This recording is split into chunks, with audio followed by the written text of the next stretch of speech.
સુરતમાં રવિવારે રજાના દિવસે પણ સરકારી શાળા ચાલુ રાખવાનો નિર્ણય લેવામાં આવ્યો. નગર પ્રાથમિક શિક્ષણ સમિતિએ રવિવારની 4 રજાઓ રદ કરવાનો નિર્ણય લીધો છે. આ મોટા સમાચાર. જુલાઈ અને ઓગસ્ટ મહિનામાં વિદ્યાર્થીઓને 4 રજા અપાઈ હતી.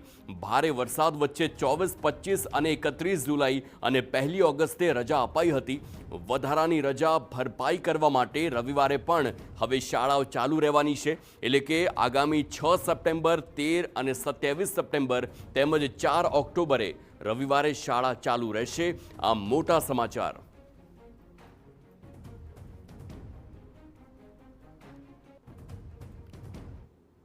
સાતને શનિવારે રજા હતી, 31 તારીખની રજા હતી અને 1 તારીખે શનિવારની રજા હતી. એની જગ્યાએ 1/9 રવિવાર, 13/9 રવિવાર અને 27/9 રવિવાર અને 4/10 રવિવાર એમ 4 રજામાં રવિવારની રજામાં શાળા ચાલુ રાખવા